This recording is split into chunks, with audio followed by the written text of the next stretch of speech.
Now faith is confidence in what we hope for and assurance about what we do not see.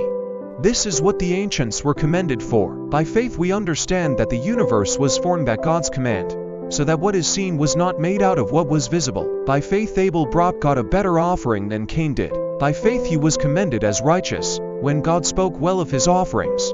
And by faith Abel still speaks, even though he is dead. By faith Enoch was taken from this life, so that he did not experience death.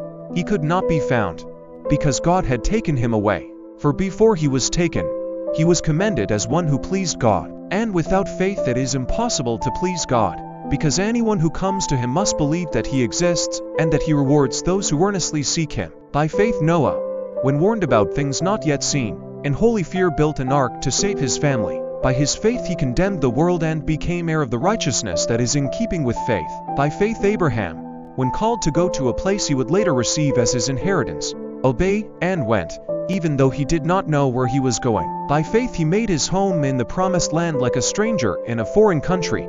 He lived in tents, as did Isaac and Jacob, who were heirs with him of the same promise. For he was looking forward to the city with foundations, whose architect and builder is God. And by faith even Sarah, who was past childbearing age, was enabled to bear children because she considered him faithful who had made the promise. And so from this one man, and he is good as dead, came descendants as numerous as the stars in the sky and as countless as the sand on the seashore.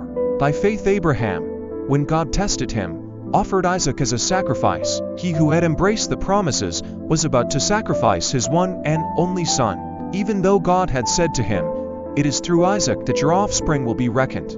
Abraham reasoned that God could even raise the dead, and so in a manner of speaking he did receive Isaac back from death. By faith Isaac blessed Jacob and Esau in regard to their future. By faith Jacob, when he was dying, blessed each of Joseph's sons, and worshipped as he leaned on the top of his staff. By faith Joseph, when his end was near, spoke about the exodus of the Israelites from Egypt and gave instructions concerning the burial of his bones. By faith Moses' parents hid him for 3 months after he was born, because they saw he was no ordinary child, and they were not afraid of the king's edict. And what more shall I say? I do not have time to tell about Gideon, Barak, Samson and Jephthah, about David and Samuel and the prophets, who through faith conquered kingdoms, administered justice, and gained what was promised, who shut the mouths of lions, quenched the fury of the flames, and escaped the edge of the sword, whose weakness was turned to strength, and who became powerful in battle and routed foreign armies.